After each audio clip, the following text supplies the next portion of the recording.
सिद्धकुञ्जिकास्तोत्रम् शिव उवाच शृणु देवि प्रवक्ष्यामि कुञ्जिकास्तोत्रमुत्तमम् येन मन्त्रप्रभावेण चण्डी चापः शुभो भवेत् न कवचम् नार्गलास्तोत्रम् कीलकम् न रहस्यकम् न सूक्तम् नापि ध्यानम् च न न्यासो न च वाचनम् कुञ्जिका पाठमात्रेण दुर्गा पाठफलम् लभेत् अति गुह्यतरम् देवी देवानामपि दुर्लभम् गोपनीयम् प्रयत्नेन स्वयोनिरिव पार्वती मारणम् मोहनम् वश्यम् स्तम्भनोच्चाटनादिकम्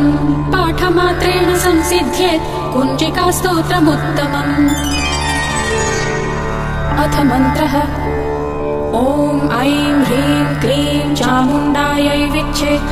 ॐ ग्लौं हूं क्लीं जूं सः ज्वालय ज्वालय ज्वल ज्वल प्रज्वल प्रज्वल ऐं ह्रीं क्लीं चामुण्डायै विच्छे ज्वल हं सं लं क्षं फट् स्वाहा इति मन्त्रः नमस्ते रुद्ररूपिण्यै नमस्ते मधुमर्दिनी नमः कैटभहारिण्यै नमस्ते महिषार्दिनी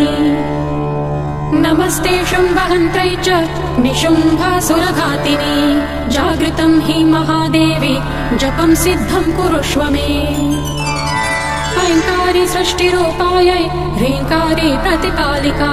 क्लीङ्कारी कामरूपिण्यै बीजरूपे नमोऽस्तु ते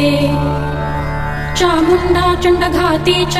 यैकारी वरदायिनी विच्चे चाभयदा नित्यं नमस्ते मन्त्ररूपिणी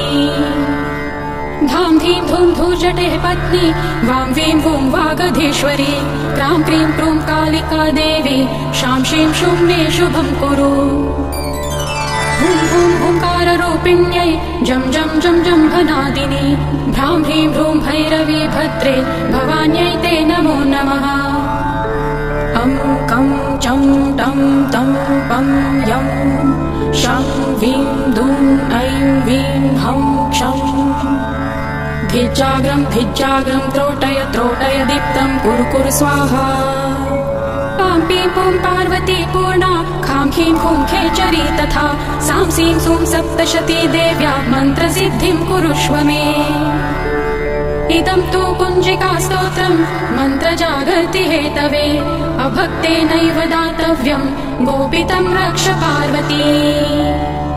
यस्तु कुञ्जिकया देवी हीनां सप्तशतीं पठेत् न तस्य जायते सिद्धिरन्ये रोदनं यथा इति श्रीरुद्रयामले गौरीतन्त्रे शिवपार्वती संवादे कुञ्जिकास्तोत्रं सम्पूर्णम्।